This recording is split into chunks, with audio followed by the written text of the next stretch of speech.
My best friend refused to come home from vacation after her daughter attempted suicide, then accused me of kidnapping her for taking her daughter in. When I confronted her, she scoffed and said she did it for attention.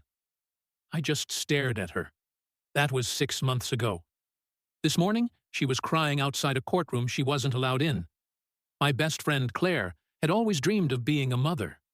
Ever since we were teenagers, she'd constantly talk about what kind of mom she'd be and how many kids she'd have. So, when Julia was born, Claire was over the moon, and I was just as happy. I'd never seen her glow so bright. Our daughters, Julia and my Emma, grew up together like sisters, spending weekends and holidays at each other's houses. Fast forward 15 years. Claire asked if I could watch Julia for a week while she took a solo vacation to Bali. It wasn't unusual. Claire liked her breaks, and Julia practically lived at my house anyway. The first 2 days were fine. Typical teen stuff. Netflix marathons, junk food, all of that. But on day 3, things took a turn. At dinner, I called Julia down from her room, but she didn't answer. Emma said she hadn't seen Julia since lunch, and a weird feeling settled in my stomach. I walked upstairs, knocked on her door, but got nothing. I tried opening the door, but it was locked. Julia never locked her door. Something was off. I grabbed the key from the hallway drawer and opened the door, my heart pounding. Julia was lying on her bed, barely breathing, surrounded by empty med bottles and a folded note. My vision blurred as I dialed 911. Emma stood frozen behind me, crying, asking what was happening, but I couldn't find the words. Everything happened fast. The ambulance arrived, and I was answering questions from EMTs while frantically texting a neighbor to watch Emma. On the ambulance ride, I called Claire. She was still at the resort. Through choking sobs, I told her what happened, but instead of sounding even remotely worried, Claire hesitated, then said, "Is it really that serious?" Maybe she just wanted attention. I felt my stomach drop. My head spun in disbelief. At the hospital, the doctor explained Julia needed her stomach pumped. I texted Claire immediately. Surely now she'd realize how serious it was, but Claude's next message knocked the wind out of me. Changing flights is $200. It's expensive. Plus, you don't have to go to the hospital every day. That's literally what nurses are for. I stared at my phone, my blood boiling. I wanted to scream, but I knew Julia needed me more than Claude's drama right now. I took off work, used my vacation days, and spent 3 straight nights in the hospital chair beside Julia's bed. One night, she told me she thought Claire didn't love her anymore. She asked why her mom wasn't coming back for her. I didn't know how to respond. I just hugged her, feeling a wave of anger in my chest. Throughout all this, I sent Claire constant updates, photos, and texts, but each response I got back was shorter, colder. Meanwhile, she posted beach selfies, captioning, "Living my best life." It hit me then that the Claire I knew, the devoted mom she always claimed to be, had completely vanished. When Julia was discharged, I prepared a safe, comforting room for her at my place. I tried countless times to talk to Claire about the situation, but she brushed it off every time. Claire finally showed up at my house a full day after landing, deeply tanned and relaxed. She gave Julia an awkward half-hug, then immediately asked about the luggage she'd left before vacation. As I explained Julia's recovery plan, Claire's eyes darkened, her jaw tightening with every word. Suddenly, Claire snapped. She stood up, accusing me of parenting her child behind her back. Her voice got louder, and she started shouting about me overstepping boundaries and blowing things out of proportion. "It was probably just for attention," she spat. That's when I heard a choked sob from the hallway. Julia stood frozen, tears streaming down her cheeks. Claire barely glanced at her daughter. My heart pounded. "Are you kidding me?" I shouted. I yelled at Claire that she chose the beach over her dying daughter, but Claire just scoffed, rolling her eyes. Teens are dramatic. You should have known better. That was it. I snapped and unloaded everything. I told her she was selfish, that she'd consistently put herself first, that Julia's life was apparently only worth $200 to her. Claire's voice lowered, venomous and cold. "You don't understand what it's like needing a break from your kids." At that exact moment, something between us shattered completely. I saw who Claire really was, and I knew instantly our friendship was beyond repair. Claire grabbed Julia's bag and demanded she leave. But Julia locked herself in my bathroom, sobbing uncontrollably, refusing to go. And that's when Claire lost it. She began yelling, accusing me of kidnapping her daughter. And before I knew it, her phone was out, and she was calling the police. "Go ahead," I said. "Call them. Let's see what they think about a mother who wouldn't interrupt her vacation when her daughter attempted suicide." That only made Claire angrier. She stormed out and came back 20 minutes later with 2 police officers. She was actually claiming I was kidnapping her daughter. The officers looked uncomfortable when they realized the situation. I showed them Julia's discharge papers and tried to explain about the suicide attempt. Claire interrupted constantly, spinning some tale about me being obsessed with her daughter and trying to replace her as Julia's mother. "Ma'am, where is the minor now?" one officer asked. "She locked herself in the bathroom because she's afraid to go with her mother," I explained. The female officer asked if she could try talking to Julia. She knocked gently on the bathroom door. "Julia, I'm Officer Martinez. Can we talk for a minute?" After some coaxing, Julia unlocked the door. She looked terrible, red-faced, and trembling. The moment she emerged, Claire started in on her. "Julia, stop this ridiculous behavior right now. You're causing a scene for no reason." The officers exchanged glances. The female officer suggested they talk to Julia privately. Claire objected, but the male officer firmly told her they needed to hear from Julia directly. While they were talking, Claire paced the hallway, loudly, complaining about me poisoning her daughter against her. Emma, who'd been sitting quietly in the waiting area, started recording Claire on her phone without anyone noticing. After about 15 minutes, the officers returned with Julia. Officer Martinez said, "This seems beyond our jurisdiction. This is a family matter that needs professional intervention." She made a call, and a CPS worker named Miss Preder Thompson arrived about an hour later.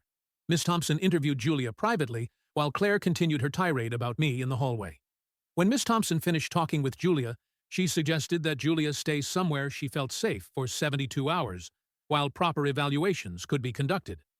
Claire looked like she might explode, but apparently realized making another scene in front of CPS wouldn't help her case.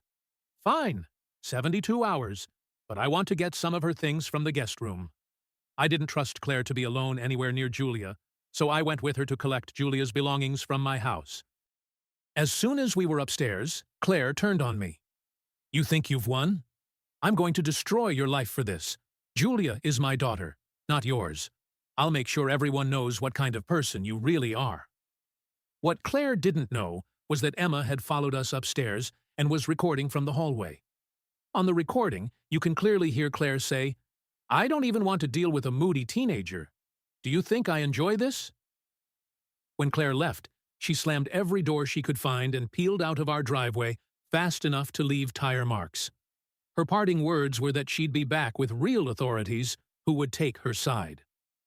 I called my sister immediately. She's a family attorney, and I needed advice ASAP. She told me to document everything, every text, every interaction, every witness. Start a journal.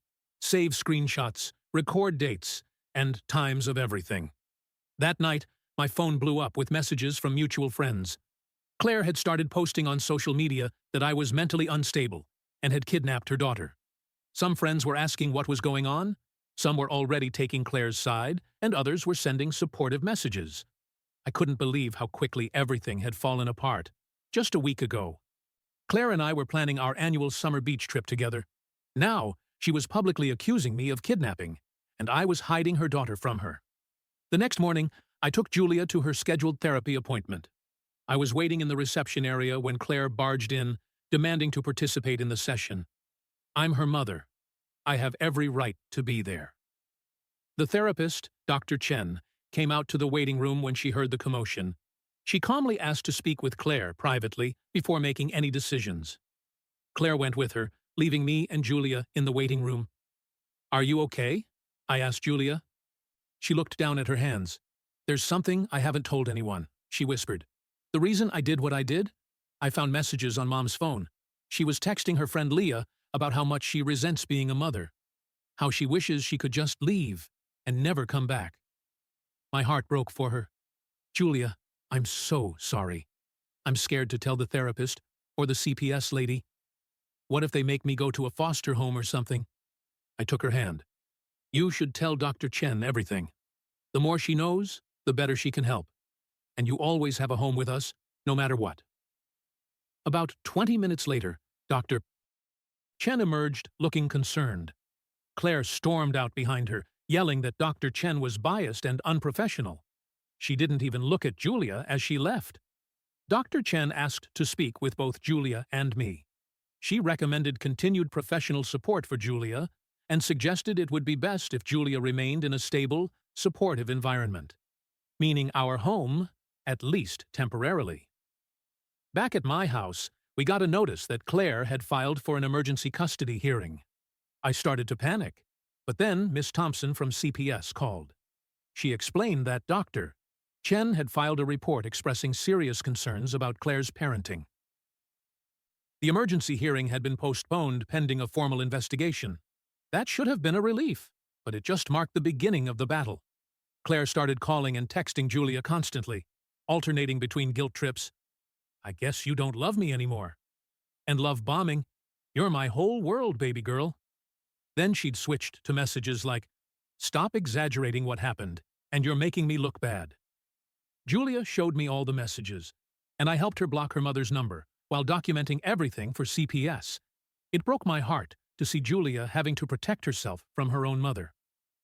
News about the situation spread through our social circle. Most of our friends were supportive once they understood what had happened, but Claire managed to convince a few people that I was trying to steal her daughter. These friends started calling me, and even showing up at my house to talk some sense into me. One afternoon, I decided to take the girls for ice cream, hoping to get away from the stress for a bit. In the parking lot of the ice cream shop, we ran into Claire's best friend, Megan. She immediately pulled out her phone and started filming us, yelling about parental alienation and how I was brainwashing Julia.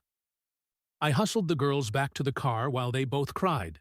This is my life now, documenting everything, consulting with my sister about legal options, supporting Julia through her recovery, and trying to shield both girls from Claire's increasingly erratic behavior. The CPS investigation is ongoing, and Julia's school counselor has been calling me with concerns since Julia hasn't been attending. I keep asking myself how we got here. How did 15 years of friendship disintegrate so completely? And more importantly, how did I never see this side of Claire before? Was she always like this and I just didn't notice? Or did something change? Whatever the case, I'm committed to being there for Julia for as long as she needs me. She deserves to feel safe and loved. And if Claire can't provide that, then I will. But I'm scared about what Claire might do next. She's already proven she'll go to extreme lengths, even calling the police with false accusations. What happens when the 72-hour period is up? What happens if the courts send Julia back to her? I'm trying to take it one day at a time, but the stress is overwhelming. Emma is worried about her friend. My husband is supportive, but concerned about the legal implications, and I'm just trying to keep everything from falling apart completely. The CPS 72-hour cool-down period was almost up, and I was a nervous wreck about what would happen next. Julia hadn't slept through a single night without nightmares since her hospital stay. I'd hear her crying at 2 a.m. and find her sitting in the hallway between our bedroom and Emma's room, not wanting to wake anyone but too scared to be alone. My husband Rob was amazing through all this, making Julia's favorite pancakes in the mornings and helping both girls with homework to keep some sense of normalcy. The night before the 72 hours were up, Julia had the worst panic attack I'd ever seen. She couldn't breathe. Her whole body was shaking, and she kept saying, "Please don't make me go back," over and over. After we finally got her calmed down and back to sleep with Emma keeping her company, Rob and I sat at our kitchen table feeling completely helpless. "What if they make her go back to Claire?" I whispered, not wanting the girls to overhear. "You saw her tonight. She's terrified." Rob squeezed my hand. "We'll figure something out. Your sister's coming tomorrow morning, right? She'll know what to do." My sister Natalie arrived at 7 a.m. sharp the next day, looking every bit the tough attorney in her navy pants suit. She'd brought a stack of papers and her laptop, turning our dining room into a makeshift law office. She went through everything we documented so far and nodded approvingly. "You did good keeping records," she said, reviewing the screenshots of Claire's messages and Emma's recordings. "This will help, but I need to prepare you. Family court can be unpredictable. Biological parents get a lot of leeway. Ms. Thompson from CPS arrived at 9:01 a.m. for a follow-up assessment. She interviewed Julia again, then asked to speak with me and Rob. Her expression was serious but sympathetic. Based on my preliminary investigation and Dr. Chen's report, I'm recommending temporary guardianship be granted to you while we complete a more thorough assessment, she told us. However, Claire has hired an attorney who's fighting this hard. There's going to be a hearing tomorrow. I felt a wave of relief followed immediately by dread about facing Claire in court. As if on cue, my phone buzzed with a text from Claire. Hope you enjoyed playing mommy. See you in court tomorrow. The rest of the day was a blur of preparation. Natalie coached Julia on what to expect if the judge wanted to speak with her. Rob took Emma to his parents' house. We decided it was better if she wasn't around for the stress of the hearing. I could barely eat or sleep, my mind racing with worst-case scenarios. The family court was smaller than I expected, more like a conference room than the dramatic courtrooms you see on TV. Claire was already there when we arrived, sitting beside a slick-looking attorney in an expensive suit. She didn't acknowledge us, just stared straight ahead with a slight smirk on her face. Julia gripped my hand so tight it hurt. I could feel her trembling next to me. Natalie kept a reassuring hand on her shoulder as we took our seats. The judge was an older woman named Judge Patel, with reading glasses and a non-nonsense expression. She reviewed the case file for what felt like forever before addressing the room. I've reviewed the reports from Child Protective Services and Dr. Chen, as well as the hospital records. She said, I'd like to speak with Julia privately in my chambers. Claire's attorney immediately objected, claiming I had coached Julia. The judge overruled him and led Julia away. Those 15 minutes were the longest of my life. Claire kept glaring at me from across the room while her attorney whispered to her. When they returned, Julia looked drained, but somehow calmer. Judge Patel adjusted her glasses and addressed the court. Based on all evidence before me, including my conversation with Julia, I'm granting temporary guardianship to Mr. and Mrs. Reynolds for a period of 30 days, during which time a complete family assessment will be conducted. Claire gasped audibly. Her attorney started to object, but Judge Patel wasn't finished. Mrs. Davis will have supervised visitation twice weekly at the Family Services Center. Additionally, I'm ordering Mrs. Davis to complete a psychological evaluation and attend parenting classes before the next hearing. Claire stood up, her face red. This is ridiculous. She's my daughter. Mrs. Davis, control yourself, or I'll hold you in contempt, Judge Patel warned. This temporary arrangement is in your daughter's best interest until we can fully assess the situation. The look Claire gave me as we left the courtroom was pure hatred. She brushed past Julia without a word and stormed out, her attorney rushing after her. In the parking lot, Julia collapsed against me in tears, but they were tears of relief. I don't have to go back, she kept saying. I don't have to go back. Not for at least 30 days, Natalie clarified gently. And hopefully not after that either, but we need to be prepared for a longer battle. She wasn't wrong. The 30-day temporary guardianship was just the beginning of what turned into a war. Claire missed her first 2 supervised visits, then showed up to the third one with a brand-new attitude and expensive gifts for Julia. The supervisor's report noted that Claire seemed more interested in taking selfies with Julia to post online than actually connecting with her daughter. Then came the social media campaign. Claire posted daily about being a mother fighting to get her daughter back, and how I was a mentally unstable woman obsessed with her child. She twisted everything, claiming Julia's hospital stay was due to an accidental overdose, not a suicide attempt, and that I was exploiting a teenager's mistake to kidnap her. Some of our mutual friends actually believed her. Jessica, who I'd known for 10 years, texted me that I should stop the drama and give Claire her daughter back. Michael, another longtime friend, left a voicemail saying he was disappointed in me for coming between a mother and child. The worst part was the impact on Julia. She'd start to make progress in therapy, then see one of her mom's posts or hear about Claire's latest lies, and she'd spiral again. One night, she showed me a group chat where her former friends from Claire's neighborhood were calling her a liar and attention seeker. She was devastated. Why doesn't she just let me go? Julia sobbed. If she doesn't even want me, Why is she fighting so hard? I didn't have a good answer. All I could do was hold her and promise we wouldn't give up. Emma was struggling too. She'd lost friends whose parents sided with Claire, and she was dealing with nasty comments at school. But she stayed fiercely loyal to Julia, even getting suspended for a day after confronting a kid who was spreading rumors about Julia's fake suicide attempt. 3 weeks into the temporary guardianship, Claire escalated things again. She showed up at Julia's therapy appointment, creating such a scene that security had to escort her out. That same day, someone keyed my car in the office parking lot with the word "thief" scratched into the driver's door. I couldn't prove it was Claire, but the timing wasn't exactly subtle. Rob was getting worried about security.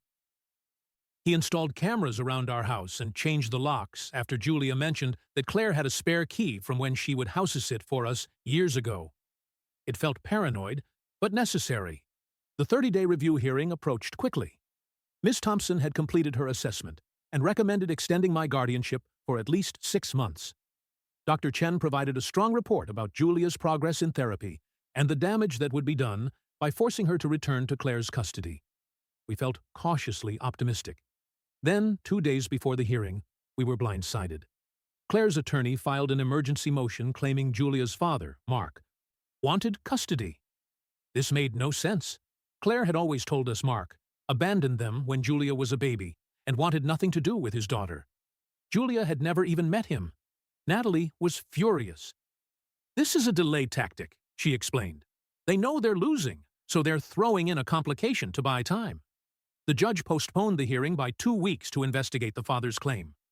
I was beside myself with frustration, but Natalie saw an opportunity. "If Mark really is in the picture, maybe we should talk to him," she suggested. Claire's painted him as the villain for 15 years. But what if that's not the full story? Julia was hesitant, but curious about the father she'd never known.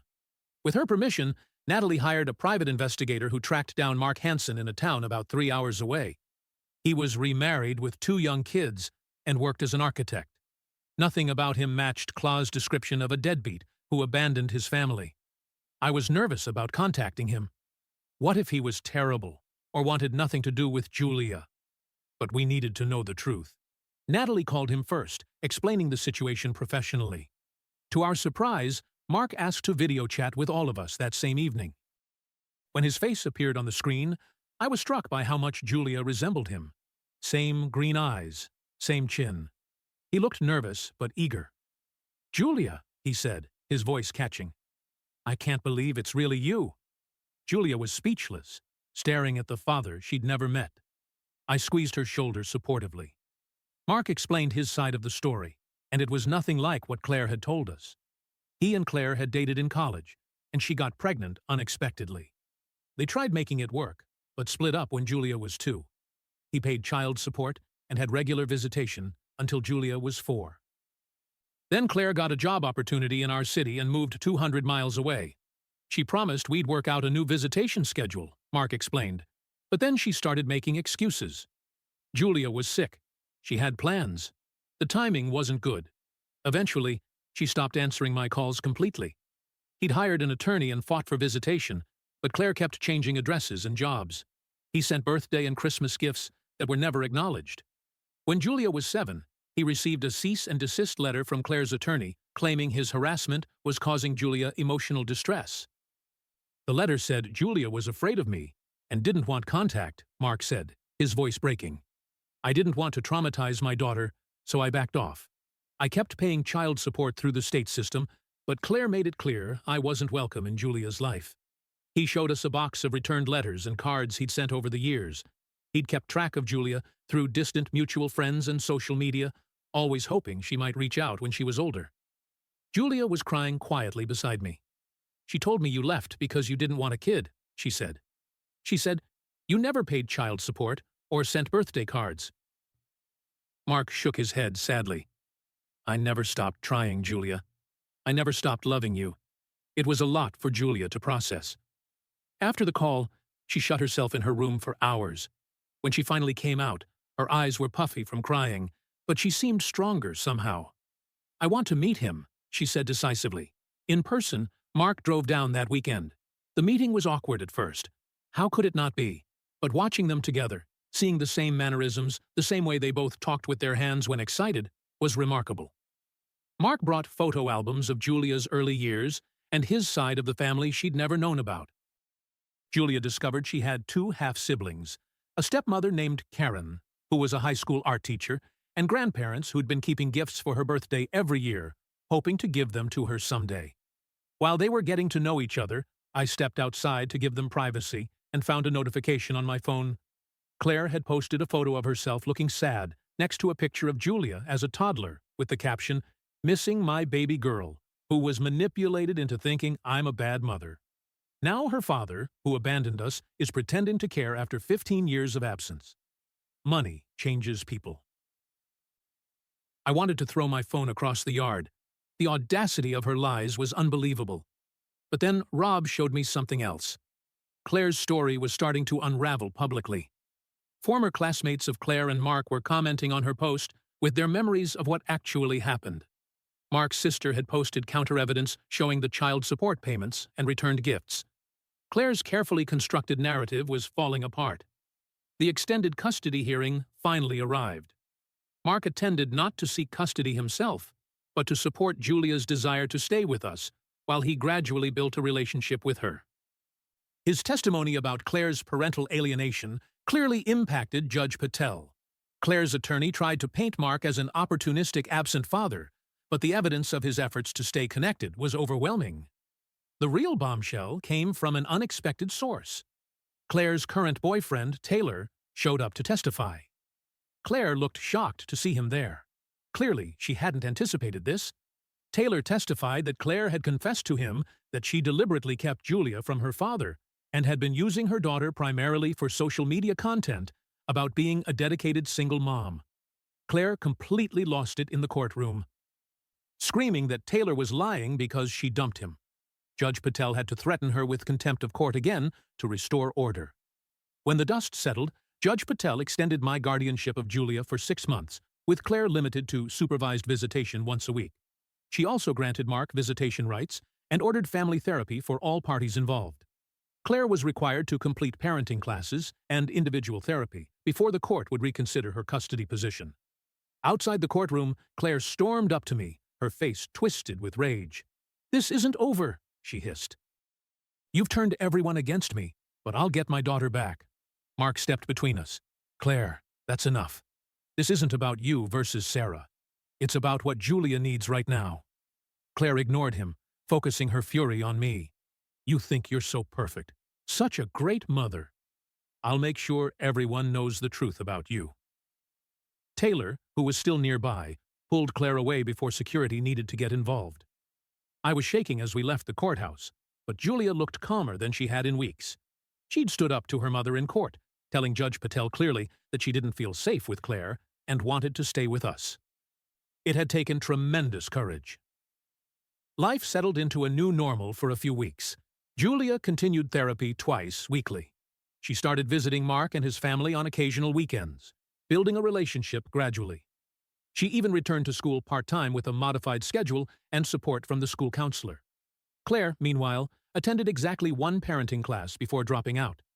She skipped her first 2 supervised visits with Julia, then showed up to the third one smelling of alcohol, causing the supervisor to end the visit early. She continued her social media campaign, but was getting less and less sympathy as more people learned the truth. I thought things were finally calming down until I got a call from the school one afternoon. Julia had received dozens of text messages from unknown numbers calling her horrible names and telling her to just finish the job right this time. Someone had distributed her phone number and encouraged this targeted harassment. The school counselor had found her having a panic attack in the bathroom. I rushed to pick her up, and we went straight to the police station to report the cyberbullying. The officer was sympathetic, but not optimistic about tracing anonymous texts. He took screenshots of everything and filed a report, suggesting we change Julia's phone number immediately. That night, while Julia was finally sleeping with the help of anxiety medication Dr. Chen had prescribed, I sat in the kitchen with Rob trying to figure out our next steps. That's when Emma showed me something disturbing she'd found online. A fake profile of Julia had been created, supposedly confessing that she'd made up the SSI attempt for attention and saying horrible things about herself. "Mom, I think Aunt Claire made this," Emma said quietly. She'd started calling Claire Aunt Claire instead of just Claire only recently, as if trying to create distance from someone she'd once loved. Look at these phrases: seeking attention and causing drama for no reason. That's exactly how she talks. She was right. It was Claire's language, Claire's accusations, just put into Julia's mouth. We reported the fake profile and got it taken down, but the damage was already spreading through Julia's social circles. The next day, Julia didn't want to get out of bed. I didn't push her. She'd been through enough. I called her therapist, who suggested an emergency session that afternoon. I was working from home to keep an eye on her when someone started pounding on her front door. It was Claire, looking disheveled and angry. I opened the door just enough to talk to her, keeping the security chain on. "Where is she?" "I know she's here."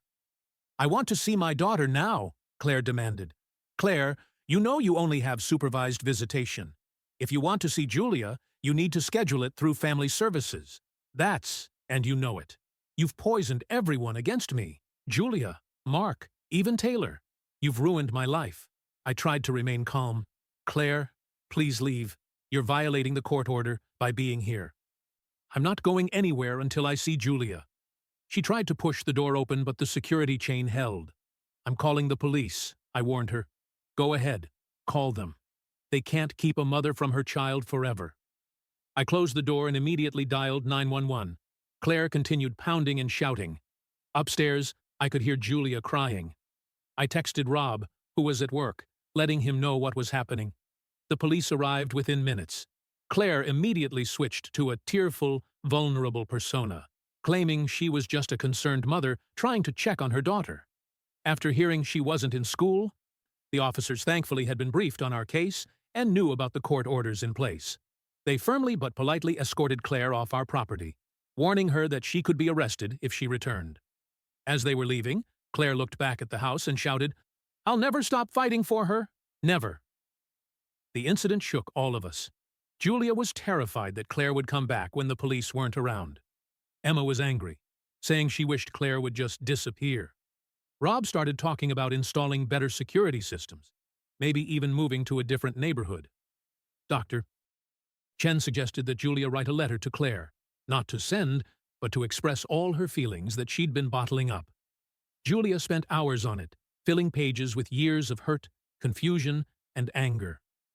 When she finally let me read it, I was struck by her insight and maturity. "I think I understand now," she wrote. "Mom never really wanted me for me. She wanted what I represented, the perfect daughter for her perfect mom image. When I started having my own problems and opinions, I didn't fit her story anymore. But I'm not a character in her story. I'm a real person." Reading those words broke my heart, but also filled me with pride for this incredible young woman. Despite everything, Julia was finding her voice and her strength. A week later, we got news that would change everything again. The police had traced the anonymous harassing text to a burner phone purchased at a convenience store near Claire's apartment. The store had security footage of Claire buying the phone. Additionally, Taylor had provided the police with messages where Claire discussed her plans to make Julia regret choosing Sarah over me and teach her a lesson about loyalty. Claire was arrested for cyberbullying, harassment, and violating the restraining order. She was released on bail the next day, but the damage to her case was irreparable. Her lawyer withdrew, and the court suspended even her supervised visitation pending criminal proceedings. The news spread quickly through our community. Former friends who had sided with Claire now reached out to apologize to us. Julia received supportive messages from classmates who had previously believed the rumors about her. The tide had turned completely. Mark invited Julia to spend a weekend with his family, a big step that she was finally ready for. Watching her pack her overnight bag with excited nervousness reminded me that despite all the trauma, she was still just a teenager with normal teenage emotions. I felt a pang of sadness, wondering if this was the beginning of her moving on from us. But I quickly pushed that thought aside. This was what healing looked like. The weekend with Mark went surprisingly well. Julia came home with stories about her half-siblings, aged 7 and 9, who apparently thought their big sister was the coolest person ever. She'd helped her stepmother, Karen, with an art project and discovered they shared a love of photography. Mark had taken her hiking to his favorite spot overlooking the valley, something they discovered they both enjoyed. "It's weird," Julia told me, as I helped her unpack. "Being there feels both totally new and somehow familiar at the same time. Like, Mark has some of the same habits I do. We both organize our books by color instead of author, and we both hate the crusts on sandwiches. Biology is pretty amazing that way," I said, folding her sweater. "How do you feel about everything?" Julia sat on her bed, thoughtful. "I'm still processing it all. I keep thinking about all the years I believed Mom's lies about him. All the birthdays and holidays we could have shared. It makes me angry, but also sad. Like, what kind of mother keeps a kid from their dad who actually wants to be involved?" I didn't have a good answer. Claire's behavior defied logical explanation. The next morning, I was making breakfast when Julia came downstairs looking troubled. She handed me her phone, showing me a text from an unknown number. "Hope you enjoyed playing Happy Family with Mark. Don't forget who your real parent is. This isn't over." My stomach dropped. "When did you get this?" "Late last night." "I didn't want to worry you then." I immediately called Natalie, who advised us to report it to the police as another violation of the restraining order. The officer who took our report seemed frustrated that Claire was continuing to harass Julia despite her pending charges. "We'll add this to her case file," he promised. "In the meantime, I'd suggest Julia gets a new phone number again." 2 days later, we received notice that Claire had checked herself into a mental health facility, claiming emotional distress. Her criminal hearing was postponed, and her attorney, she'd hired a new one, filed a motion claiming she needed treatment, not punishment. I had mixed feelings about this development. Part of me wanted Claire to get the help she obviously needed. Another part suspected this was just another manipulation tactic to gain sympathy from the court. Either way, it gave us a temporary reprieve from her harassment. Julia used this calmer period to focus on school and building relationships with both her dad and her friends. Some days were better than others. She still had nightmares and anxiety attacks, but they were becoming less frequent. Dr. Chen noted significant progress in their sessions. Claire remained in the mental health facility for 3 weeks. Upon her release, she was diagnosed with narcissistic personality disorder and prescribed medication and therapy. Her criminal case resulted in a plea deal, probation, and mandatory mental health treatment, plus an extended restraining order preventing her from contacting Julia in any way for 1 year. The custody situation became more complicated. With Mark now actively involved, he petitioned for shared custody with us. Claire's attorney fought to maintain her parental rights despite her restricted access. Judge Patel ordered a comprehensive family evaluation to determine the best permanent arrangement for Julia. Through all this legal maneuvering, Julia remained with us, gradually spending more time with Mark and his family. Claire complied with her treatment plan superficially, but continued posting passive-aggressive content on social media about parental alienation and the system failing mothers. Julia's 16th birthday approached, her first without Claire, but with her newly discovered father and extended family. She wanted a small celebration, still wary of large gatherings after the cyberbullying incident. We planned dinner with just our immediate family, Mark's family, and 2 of Julia's closest friends. The evening before her birthday, we were finishing decorations when the doorbell rang. Rob answered it and returned with a large package labeled for Julia. "Happy birthday from Mom." Julia stared at it wearily. "I don't want to open it." "You don't have to," I assured her. "But what if it's something weird or scary? Shouldn't we know?" She had a point. Rob carefully opened the package while Julia, Emma, and I watched from a distance. Inside was a photo album and a letter. Rob checked that there was nothing harmful before handing it to Julia. The album contained baby photos of Julia that we'd never seen. Her first steps, early birthdays, holidays. The letter was surprisingly civil, expressing regret for how things had turned out, and asking Julia to remember the good times we had. It was signed, "Love always, Mom." Julia leaped through the album silently, her expression unreadable. Finally, she closed it and handed it to me. "Can you put this somewhere safe? I'm not ready to look at it right now, but I might want it someday." "Of course," I said, taking the album. "Whatever you need." Julia's birthday dinner the next day was a success. Mark and Karen brought thoughtful gifts, a professional camera she'd been wanting, and a handmade quilt with fabric from her grandparents' old clothes. creating a connection to the family history she'd missed. Emma gave her a friendship bracelet she'd made herself, with charms representing inside jokes only they understood. Rob and I gave her a letter officially inviting her to live with us for as long as she wanted, along with a key to our house on a special keychain. It wasn't the most exciting gift, but the symbolism meant everything to Julia. She hugged us both for a long time, whispering, "Thank you," over and over. As the custody evaluation continued, we settled into a routine. Julia split weekends between our home and Mark's, with special occasions shared between both families. Claire remained on the periphery, completing her court-ordered treatments and occasionally sending appropriate cards or messages through her attorney. 6 months after Julia's suicide attempt, the final custody hearing was scheduled. The evaluator recommended a unique arrangement. Primary physical custody would remain with us since Julia was settled in our home and doing well with regular visitation with Mark and his family. Claire would be allowed monthly supervised visits once she completed her treatment program, with the possibility of expanded access after a year of demonstrated stability.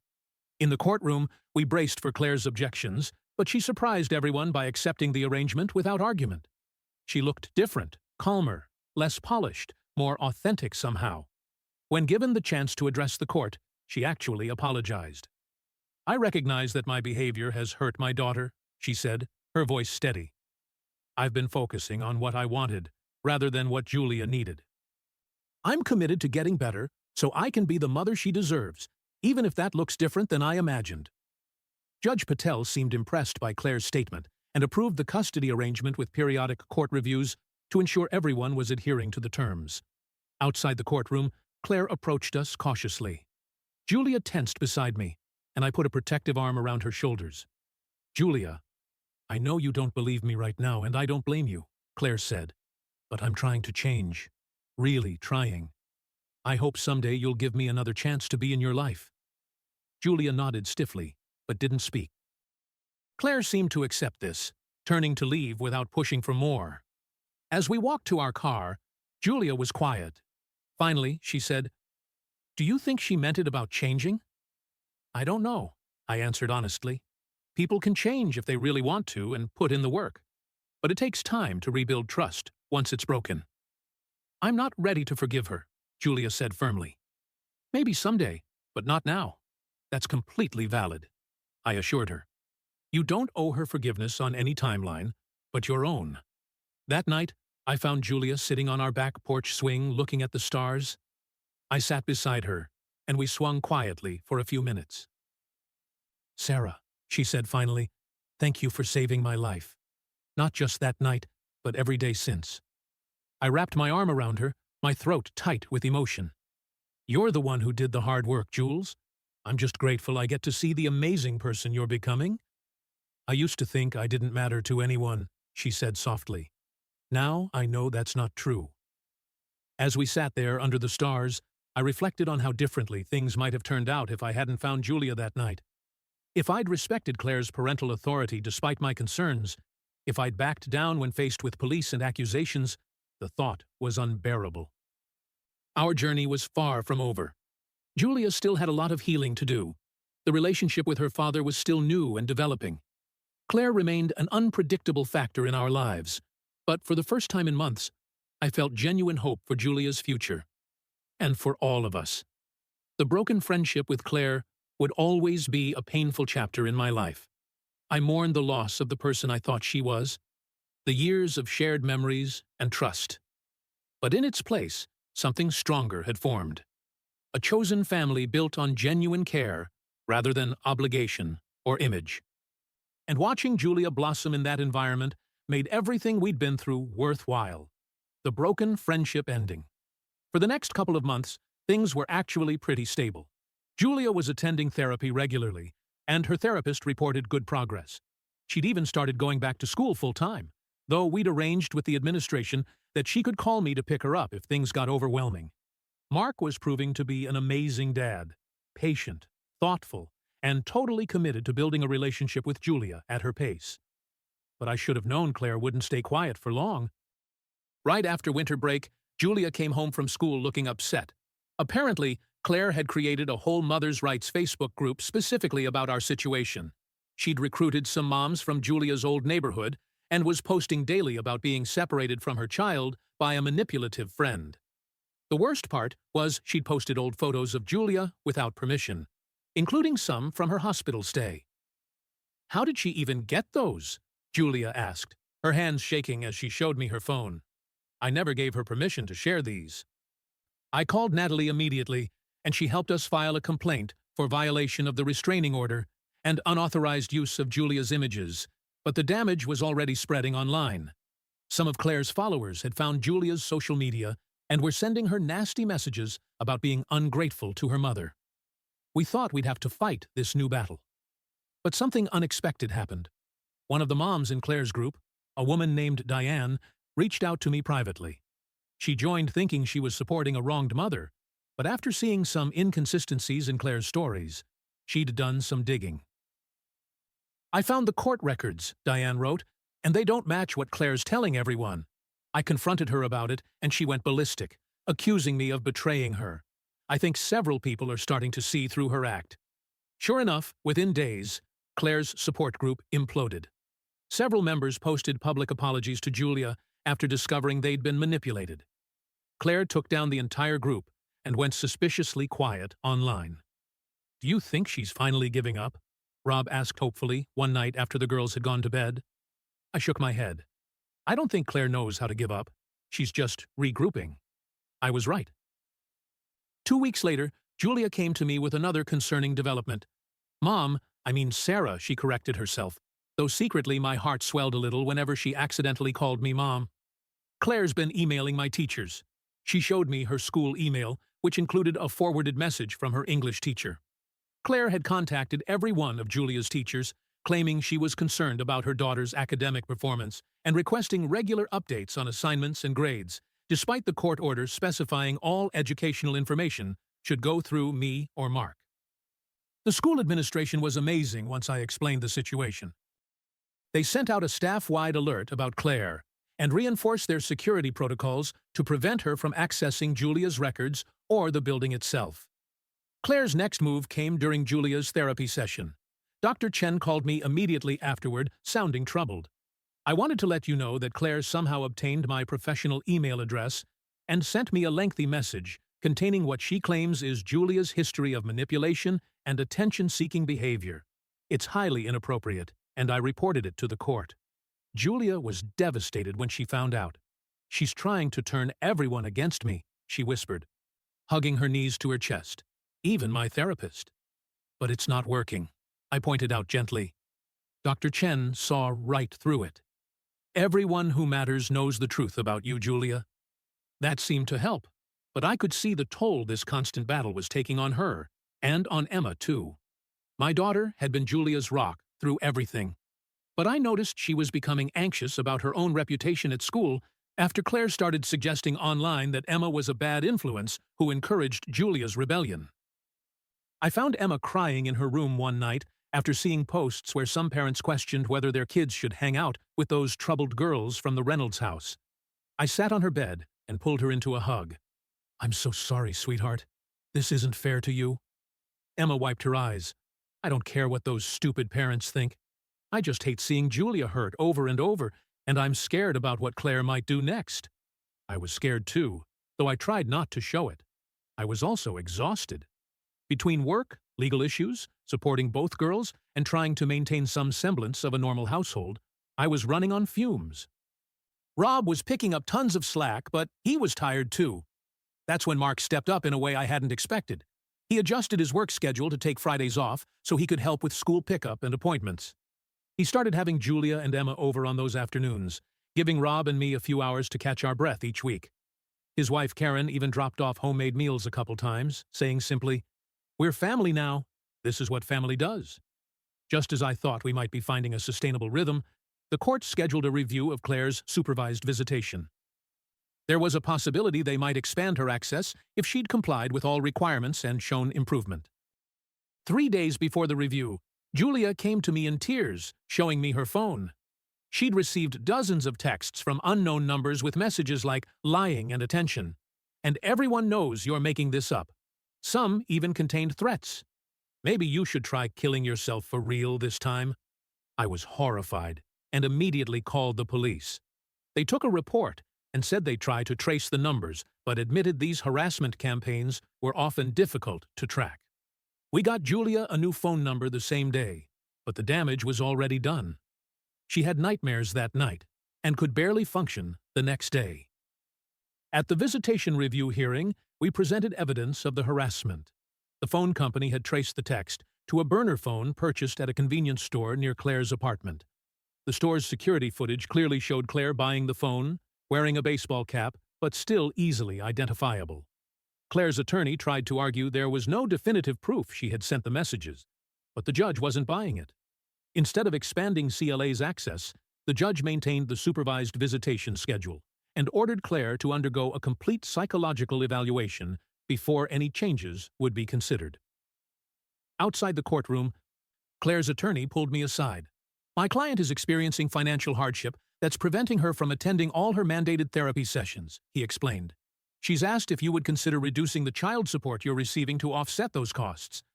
I just stared at him. I'm not receiving any child support. Claire hasn't paid a dime since Julia came to live with us. The attorney looked genuinely surprised, but my client said she's been paying substantial support. She lied to you. I said simply, check the court records. That evening, Julia seemed unusually quiet after her supervised visit with Claire. I found her sitting on her bed, staring at the wall. Everything okay, sweetheart? I asked, sitting beside her. Julia hesitated. She seemed different today, like really calm and nice. She brought some of my old books from when I was little and talked about normal stuff. That sounds positive, I said cautiously. Yeah, but Julia twisted her fingers together nervously. When the supervisor went to take a phone call, Mom leaned over and whispered that she knows I'll come to my senses soon, and that I'd regret betraying her if I didn't. My heart sank. Did you tell the supervisor? Julia shook her head. Mom was smiling the whole time, like she was saying something sweet. It would have been my word against hers. I scheduled an emergency session with Dr. Chen. The next day, during the appointment, she suggested that Julia document specific instances of Claire's manipulation and threats for the court. I know it's difficult, Dr. Chen told her, but creating a clear record of these behaviors is important. Julia agreed, but found the process incredibly triggering. Just writing down some of the things Claire had said and done over the years brought back nightmares and anxiety attacks. We created a system where she'd write for 20 minutes, then take a break with either Emma or me nearby for support. Even with these precautions, it was grueling work. What emerged from Julia's documentation was a pattern we hadn't fully understood before. Whenever Julia had shown independence or formed close friendships, Claire had found ways to sabotage them. She'd accidentally schedule family events when Julia had friend gatherings. She'd tell Julia that friends had said negative things about her behind her back. She'd even called the parents of Julia's friends to suggest their children might be negatively influenced by spending time together. Meanwhile, Claire's psychological evaluation was completed and submitted to the court. Her attorney immediately filed a motion to have it sealed, claiming it contained private medical information irrelevant to the case. We waited anxiously for 2 weeks before the judge ruled that portions relevant to parenting capacity would be disclosed. The unsealed sections were disturbing. The psychologist noted concerning narcissistic patterns and specifically recommended against unsupervised parenting time, stating that Claire viewed Julia as an extension of herself, rather than a separate individual with legitimate needs and feelings of her own. Claire's response was to fire her attorney and claimed the psychologist was biased against mothers. The court appointed a guardian ad litem, essentially an independent investigator focused solely on Julia's best interests to assess the situation from all angles. Linda, the guardian ad litem, was thorough and fair. She interviewed everyone in both households, spoke with Julia's teachers and therapist, and reviewed all the documentation we'd gathered. During her home visit with Claire, she spent over 2 hours talking with her. Claire was very different with Linda than she is with us, Julia said after her own interview with the Guardian. She was like Supermom of the Year, all concerned and warm and stuff. I tried not to worry that Linda might be fooled by Claire's performance, but it was hard.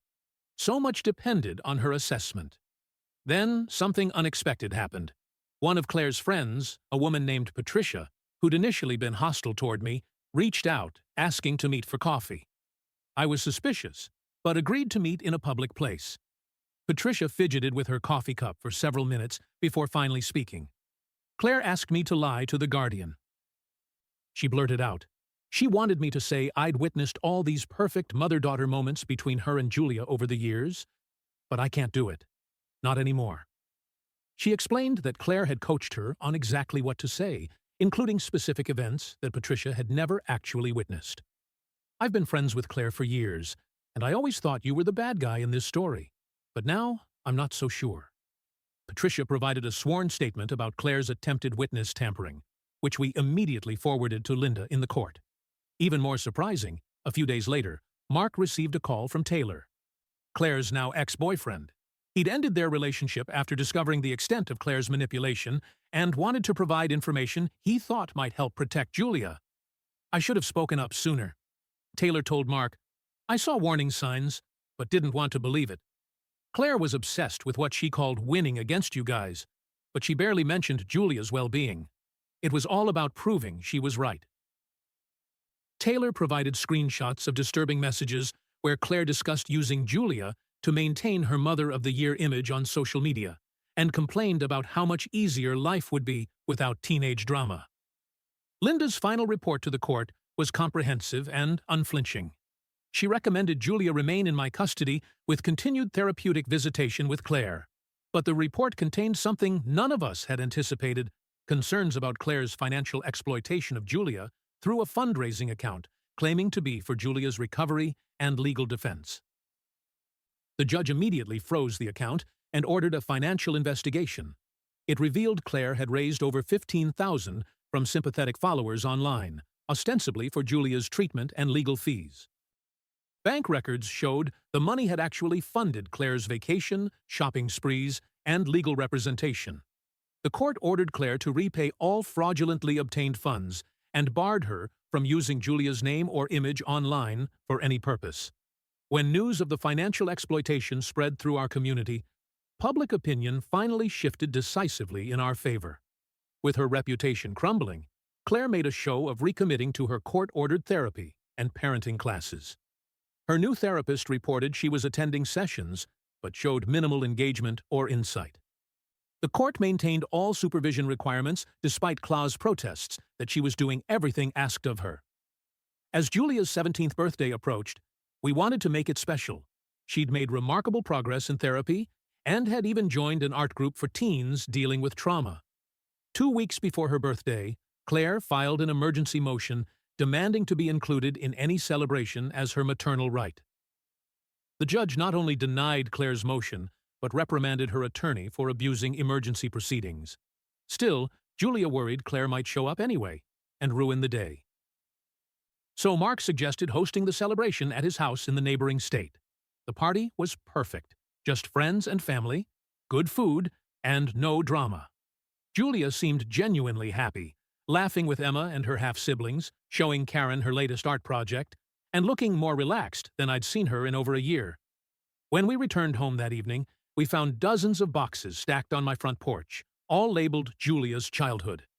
Inside was mostly junk, broken toys, stained clothes, even some trash. Clearly Claire's attempt to insert herself into the day, even from a distance. Classic mom, Julia said, sighing as we sorted through the mess. Always has to remind everyone she exists. As the school year progressed, Julia started talking about college. She wanted to visit some art schools on the East Coast, which would require adjusting the custody agreement for out-of-state travel. We filed the appropriate motions months in advance, anticipating Claire's opposition. Sure enough, Claire fought the college visit request, claiming Julia was too emotionally fragile to travel far from home. The guardian Adam strongly disagreed, noting Julia's excellent academic recovery and emotional growth. The judge not only approved the college visits, but praised Julia's resilience in court, making her blush with pride.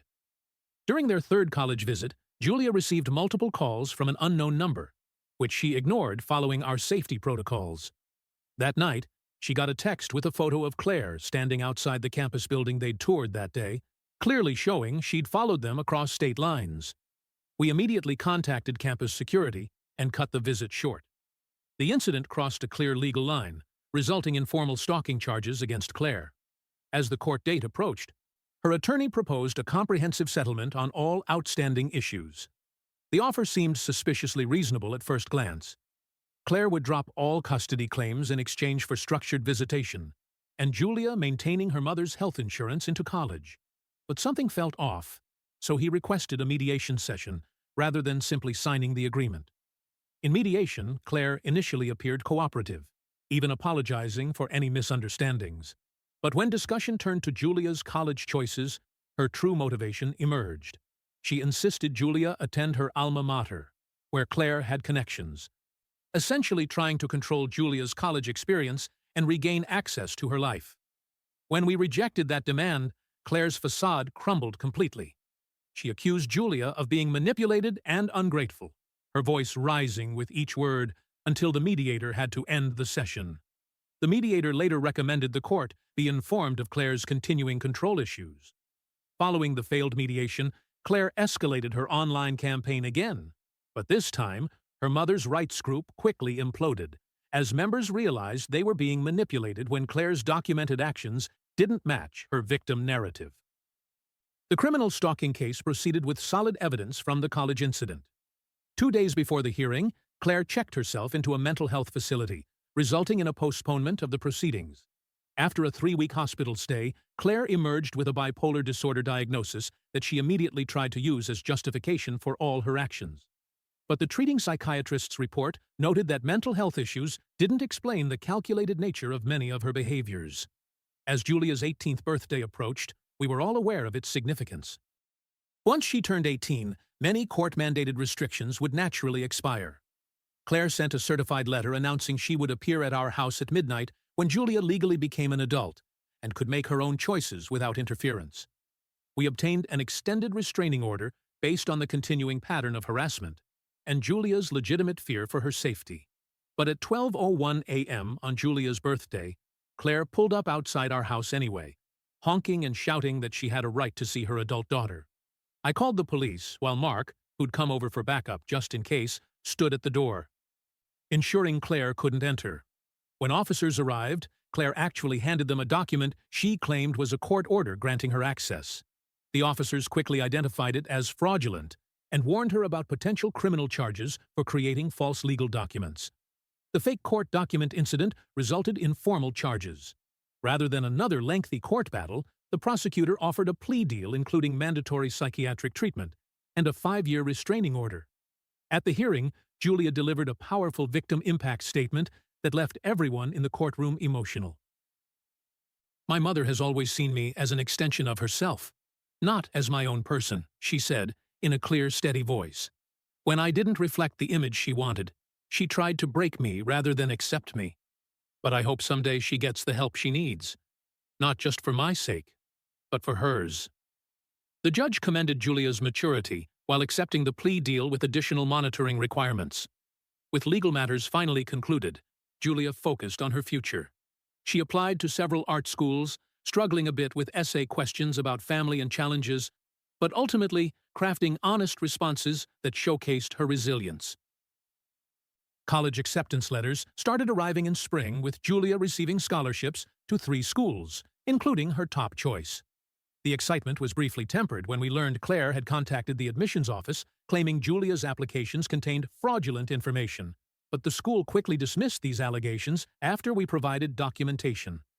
Julia chose a school 4 hours away, close enough to visit regularly, but far enough to feel independent. During orientation, she connected with the school's counseling center and student support services, establishing safety nets before classes even began. 2 weeks before move-in day, Claire sent a seemingly heartfelt letter apologizing and asking to meet just once before Julia left for college. But the letter contained subtle manipulations we'd learned to recognize, and Julia declined the meeting while acknowledging the apology. On moving day, as we packed the car with Julia's belongings, we spotted Claire's car parked down the street. Mark drove ahead to ensure she didn't follow us to campus, while I stayed with Julia, refusing to let Claire taint this milestone. After getting Julia settled in her dorm room, I found it hard to say goodbye. This wasn't how I'd imagined sending a child to college. All the complicated emotions of a normal send-off, plus the extra layer of protectiveness I felt toward this girl who'd become like my own daughter. "I'm going to be okay," Julia assured me, recognizing my hesitation. "I know what healthy relationships look like now, thanks to you and Rob and Mark and Karen, and you'll call if you need anything, anything at all." "I promise," she said, hugging me tight. "You're my family. That doesn't change because I'm in college." During her first month at school, Julia discovered Claire had somehow found her address and sent a package of childhood items. Campus security implemented mail screening and provided extra monitoring of her residence hall, but Julia handled the situation with remarkable composure. By Thanksgiving, when Julia returned home for the break, she seemed more confident and independent. She was thriving academically and had made several friends, including her roommate Casey, who came home with her for the holiday. An unexpected card arrived from Claire with news she'd moved to another state and was finally finding peace. Now, 2 years later, Julia is flourishing in college with a 3.8 GPA and a fantastic group of friends. She still sees a therapist occasionally, but mostly to process normal college stresses rather than trauma. She spends breaks and holidays alternating between our house and Mark's, with Emma visiting her at school whenever possible. She still receives occasional messages from Claire, who seems to have finally accepted the boundaries Julia has set. The messages are more respectful now, though they always contain hints of what their relationship could be. Julia maintains minimal contact on her own terms, not out of obligation, but as part of her own healing journey. Last week, Julia called with exciting news. Her artwork had been selected for a prestigious student exhibition. "They want me to bring family to the opening," she said. "So I need you, Rob, Emma, Dad, Karen, and the kids there. You're all my family. We wouldn't miss it for anything. I promised. The broken friendship with Claire will always be part of our story. The pain of losing someone I'd once considered a sister runs deep, and I sometimes still catch myself missing the person I thought she was. But what we've gained in return, this chosen family built around Julia's well-being, is more meaningful than I could have imagined." I watch Julia now, confident and thriving, pursuing her dreams without fear. I see Emma, whose unwavering loyalty to her friend taught her more about courage than any lesson could. I see Mark and his family, who opened their hearts to the daughter they'd been separated from.